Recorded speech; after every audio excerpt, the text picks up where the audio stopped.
भगवान सुखदेव का प्रादुर्भाव हुआ मां के गर्भ में, वो 12 वर्ष तक रहे, लेकिन बाहर नहीं आए। बोले मुझे माया लग जाएगी, भगवान को आना पड़ा। मैं तुम्हें वचन देता हूं सुखदेव, तुम्हारे ऊपर मेरी माया का कोई असर नहीं पड़ेगा, तुम मानो तो सही। 12 वर्ष के बाद बाहर आए गर्भ से, और जन्म लेते सीधे सन्यासी, घर द्वार छोड़ छाड़ दिया, सीधे जंगल में जा रहे हैं। सोचो 12 साल के बाद जिस घर में बालक आया, उनके माता पिता कितना हर्ष, लेकिन देखा ही नहीं माता पिता की तरफ, बस प्रणाम किया। बोले आपको प्रणाम, मेरी मंजिल कोई और है, मुझे आगे जाना है। चले गए जंगल में, तपस्या में जाके बैठ गए, समाधि में संलग्न हो गए। वो निर्गुण निराकार की सत्ता में परनिष्ठित महात्मा सुखदेव, उनके चरणों में हम बारंबार प्रणाम करते हैं। आइए अपने हृदय को नेम सारण की धरती पर लेके चलें, जहां 88,000 संत बैठे हैं। आप लोगों में से कोई नेम सारण गया है? अच्छा, कुछ ही लोग गए। हमने तो वहां कथा करी है नेम सारण में। हाँ, हर साल हम किसी ना किसी तीर्थ में कथा करते हैं, तो एक कथा नेम सारण में भी हुई है। उस कथा के भी यजमान हमारे कलकत्ता के ही होते हैं, मुख्य मनोरथी जो होते हैं, और प्राय सामूहिक कार्यक्रम होता है वो। इस बार हम लोगों ने ऋषिकेश में किया, इस साल वाला था तो बद्रीनाथ में, लेकिन वो इतनी भयंकर बारिश आ गई, पहाड़ टूट गए बीच में। जुलाई में थी शायद कथा बद्रीनाथ वाली, 4 से 10 जुलाई, और सारी प्लानिंग बद्रीनाथ की हो गई, सब बुकिंग हो गया बद्रीनाथ में, काफी सारे लोग भी जाने वाले थे। और 2 दिन पहले मैसेज आया कि जाने में खतरा है। मैंने कहा अब क्या किया जाए, कथा तो होनी है कहीं ना कहीं। तो ऋषिकेश में हमारे परमार्थ निकेतन वाले स्वामी जी, स्वामी मुनि जी, चिदानंद मुनि जी महाराज, तो मैंने उनसे बात की। बोले ये तो मेरा सौभाग्य, आप मेरे शिविर में कथा करोगे। तो जो बद्रीनाथ की कथा थी इस बार ऋषिकेश में गंगा जी के द्वार पर हुई, बड़ा आनंद आया। परमार्थ निकेतन में खूब आनंद आया। नेम सारण में भी तीर्थ की एक बार कथा हुई। आप नेम सारण में आज भी जाओगे तो आज भी वहां कथा हो रही है। आज भी 88,000 संत बैठे हैं, सबके बीच में सूत जी बैठे हैं। दर्शन नहीं होता, अदृश्य रूप में हो रही है। जहां पे चक्र तीर्थ बना हुआ है नेम सारण में, सबके बीच में सूत जी बैठे हैं। 88,000 ऋषि हैं। ऋषियों ने प्रश्न किया, भगवान हम आपके चरणों में प्रणाम करते हैं। नैन से सूतमासीनम अभिवाद्य महामतिम कथामृत रसास्वाद कुशल सौनको ब्रवीत अज्ञानध्वांत विध्वंस कोटि सूर्य समप्रभ सूताक्षायि कथा सारम मम कर्ण रसायनम। प्रभु आपके चरणों में हमारा प्रणाम है, आपसे प्रार्थना है, सूताक्षायि कथा सारम, आप हमें कथा मत सुनाओ, कथा का सार सुनाओ, और जो हमारे कानों को प्रिय हो ऐसी कथा सुनाओ। इस समय आप गुरु गद्दी पर विराजे हैं, व्यास गद्दी पर विराजे हैं। राधे राधे राधे राधे। और व्यास गद्दी पर जो विराजमान हो जाए वो साधारण नहीं होता। कौन होता है? बोले नमोस्तुते व्यास विशाल बुद्धये, वो साक्षात भगवान वेद व्यास होते हैं, वो साक्षात भगवान सुखदेव होते हैं। इसलिए आप साधारण नहीं है, आप साक्षात सुखदेव हैं, साक्षात व्यास हैं। हम जानते हैं भगवान, संसार में एक चिंतामणि होती है, उस मणि का प्रभाव होता है, आपको चिंतामणि मिल जाए मन की सारी चिंता खत्म, पर वो मिलती नहीं। अब कहां मिलती है चिंतामणि? अगर मिल जाए चिंतामणि तो कोई चिंतामणि छोड़े नहीं, पहाड़ों पे सब खोज करके ले आए, मन की सारी चिंता दूर कर देती है। एक होता है कल्प वृक्ष, कहते हैं कल्प वृक्ष के फूलों को कोई अपने बालों में लगाए ना, उसको कभी बुढ़ापा नहीं आता। राधे राधे। पर भैया वो धरती पर होता नहीं, अगर होता धरती पे तो उस पर कोई एक भी फूल छोड़ता नहीं। कौन बूढ़ा होना चाहता है बता? आप किसी ओल्ड मैन को भी बोलो, अरे भाई अब तो बूढ़े हो गए, भगवान का भजन करो, तो आदमी जोर से कहता है बुढ़ा होगा तेरा बाप। अच्छी बात है। आजकल तो मैं देखता हूं हमें बहुत सारे वृद्ध महानुभाव ऐसे मिलते, लेकिन उनमें एनर्जी आप देखिए महाराज, क्या कहना। अच्छी बात है। हमारे यहाँ तो शास्त्र में 3 सूत्र दिए जाते हैं कि व्यक्ति को कर्म से हमेशा युवा होना चाहिए, उम्र से चाहे कैसा भी हो, उसके अंदर इतनी सक्रियता होनी चाहिए कर्म के साथ। बहुत सारे हमारे युवा भाई बहन युवा अवस्था में बूढ़ों की तरह हो जाते हैं, प्रमाद में पड़े रहते हैं, आलस्य भरा रहता है, कुछ नहीं करना, हाँ ठीक है, इसको प्रमाद कहा जाता है। भगवान शंकराचार्य ने कहा प्रमादम वही मृत्यु, ये प्रमाद नहीं, ये मृत्यु है। कर्म से युवा, ज्ञान से वृद्ध। ध्यान दीजिएगा, ज्ञान कैसा, जो बुजुर्गों के पास होता है। कर्म से युवा, ज्ञान से वृद्ध, और स्वभाव से बालक। बालक को आप थप्पड़ लगाओ, थोड़ी देर में प्यार कर लो, आपकी गोदी में आ जाएगा। आपको कोई थप्पड़ लगाए तो अच्छा, अजी थप्पड़ की बात तो बहुत दूर, कोई टेढ़ी आंख से ही देख ले, अरे बड़ा घूर घूर के देख रहे हो, कल देखता हूं। और कितने सारे लोग तो रात में लड़ने पहुंच जाते हैं, तुम्हारी हिम्मत कैसे हुई। पर आप बालक को देखिए, जिसको हम शिशु कहते हैं, आपने अभी चांटा लगाया, थोड़ी देर में आपकी गोदी में खेलेगा। इसलिए जिसका स्वभाव बालवत हो, जिसका कर्म युवा जैसा हो, और जिसका ज्ञान वृद्ध जैसा हो, ये तीन सूत्र यदि जीवन में, तो व्यक्ति के जीवन में आनंद रहता है। ऋषियों ने कहा नियम सारण में, बोले भगवान कल्प वृक्ष स्वर्ग तक की संपत्ति दे देता है, चिंतामणि मन की सारी चिंता दूर कर देती है, लेकिन चिंतामणि में और कल्प वृक्ष में इतनी सामर्थ्य नहीं कि वो भगवान का वैकुंठ धाम देते हैं। हाँ, जीवन में यदि गुरु प्रसन्न हो जाए तो वैकुंठ धाम मिल जाता है। चिंतामणिरलोक सुखम सुरद्रु स्वर्ग संपदम प्रयच्छति गुरु प्रेतो वैकुंठम योगी दुर्लभम। जो योगियों के लिए वैकुंठ है, वो वैकुंठ प्राप्त हो जाता है गुरु कृपा से।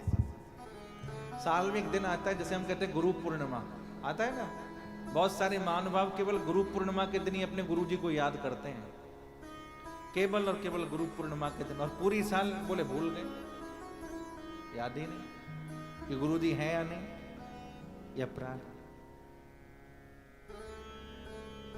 ध्यान दीजिए, गुरु कोई मनुष्य नहीं है, गुरु एक तत्व है। आप देखिए, क्या भगवान राम को भी गुरु बनाने की आवश्यकता थी, लेकिन बनाए।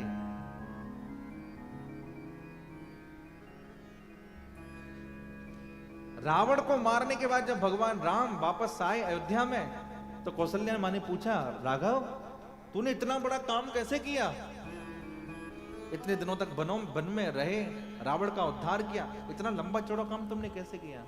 तो प्रभु राम ने कहा, मां मैंने नहीं, केवल गुरुदेव की कृपा से ही काम हुआ, मेरे गुरु वशिष्ठ की कृपा से ही काम हुआ। भगवान कृष्ण सांदीपनी, आप आज भी उज्जैन जाएंगे, अवंत का महाकाल का दर्शन करेंगे, वहां जाकर के भगवान सांदीपनी गुरु जी के यहाँ विद्या अध्ययन करते हैं। और गुरु दक्षिणा में क्या देते हैं, गुरु पुत्र वापस करता है। गुरु मां कहती है, कृष्ण मेरा पुत्र तुम जैसा ही था। तो जो विधि का विधान है उसको भी श्री कृष्ण ने नष्ट कर दिया, और गुरु दक्षिणा में ला करके गुरु माता के लिए गुरु पुत्र को दिया। इसलिए गुरु तत्व है, मनुष्य नहीं है। हमारे यहां कहा जाता है, गु शब्दस्तुंधकारोस्ति रु शब्दस्तन निरोधक, जो अंधकार से हटाए और प्रकाश की ओर ले जाए, उसका नाम है गुरु। गुरु भी ऐसा हो जो शिष्य से कुछ भी ना ले, और शिष्य ऐसा हो जो गुरु को सब कुछ अर्पित कर दे। बहुत सारे महानुभाव कहते हैं, बोले महाराज हमें तो कोई गुरु मिलते ही नहीं। अरे भाई, आप तो शिष्य बन जाओ, शिष्यत्व स्वीकार तो करो हृदय में, अपने आप आपको गुरु मिल जाएंगे। कितने महानुभाव तो अपने गुरु ही बदलते रहते हैं। आजकल ये गुरु जी बड़े फेमस हैं, चलो इनके पास चलते हैं। अब ये गुरु जी पुराने हो गए, ये आए मार्केट में, अब इनके पास चलते हैं। अब ये भी पुराने होते जा रहे हैं, अब ये आए, इनके पास चलते हैं। अरे भाई, कपड़े बदल रहे हो क्या?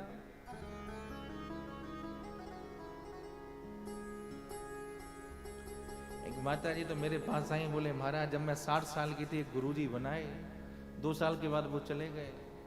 फिर मैंने दूसरे गुरुजी बना लिए, 3 साल के बाद वो चले गए। फिर मैंने तीसरे गुरुजी बना लिए, 5 साल के बाद वो चले गए।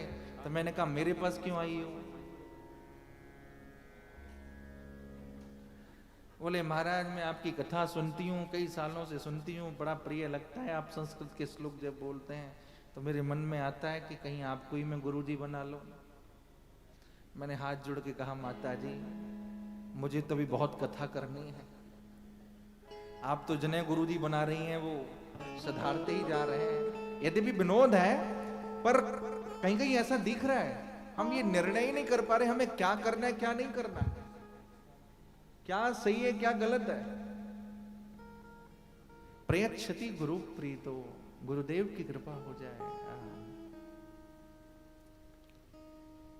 सतगुरु मेरे यहाँ कितना ये कमाल दी, सैन सा बनाया मैनू युगादा कंगाल सी। पंजाबी भाषा में गाते हैं। अच्छा कुछ पंजाबी लोग भी बैठे हैं क्या? नहीं पंजाब अच्छा है कुछ। ओ किथों ने रंगाइया पुछ दिया सारियां, जदों तेरे नाम दिया चढ़िया खुमारियां। एक शिष्य कहता है, उससे किसी ने पूछा कि भाई तुम किस रंग में रंगे हुए हो? बोले रंग तो बहुतों का लगा पर जब से मेरे गुरु ने मुझे रंग दिया, हो जदों तेरे नाम दिया चढ़िया खुमारियां, किथों ने रंगाइया। कौन सा रंग? बोले सदगुरु मेरी आए किताए कमाल जी, सदगुरु मेरी आए किताए कमाल जी, शैन सा बनाया मैनू, शैन सा बनाया मैनू युगा दा कंगाल सी। बोले मैं तो युगों से कंगाल था पर जब से मेरे गुरु ने कृपा करी तो मैं सैन सा बन गया। और मेरे साथ क्या हुआ? वो शिष्य कहता है, बोले जन्म के रोग कटे, जन्म के रोग कटे, जन्म के रोग कटे, जन्म के रोग कटे, कटियां बीमारियां हो जदों तेरे नाम दिया चढ़ियां खुमारियां। ओ जदों तेरे नाम लिया कटियां खुमारियां। चढ़ियां खुमारियां, नाम खुमारी नानका चढ़ी रहत दिन रह। गुरु नानक कहते हैं कि नाम की खुमारी जब चढ़ जाए तो इस रंग के बाद संसार का कोई रंग चढ़ता नहीं।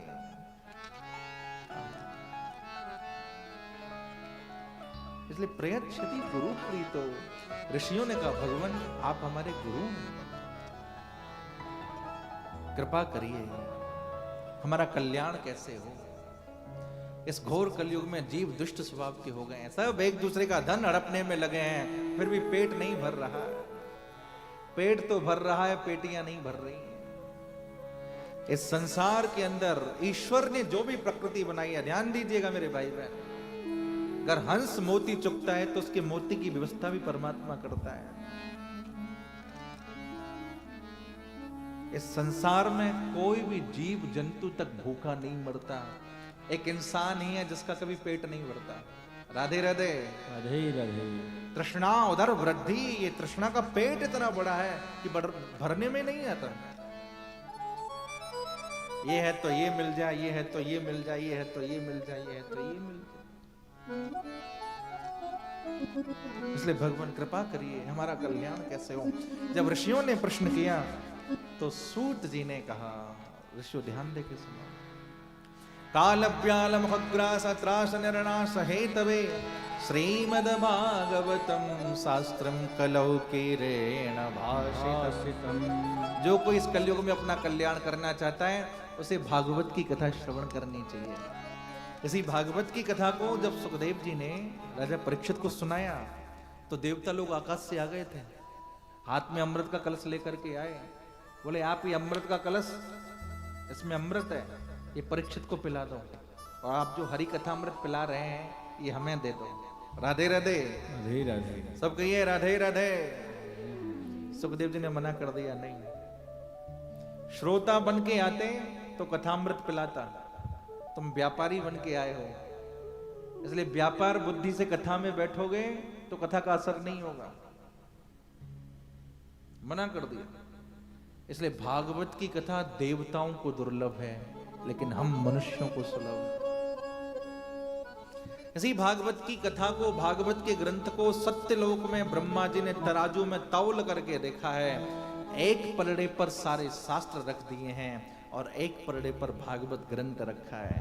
भागवत की महिमा अत्यधिक होने से भागवत का पलड़ा भारी रहा और सत्यलोक में ब्रह्मा जी ने घोषणा करी है, लघुन्यनयानि जातानि गौरवेण इदं महत् तदा ऋषिगणा सर्वे विस्मयं परमं ययुः।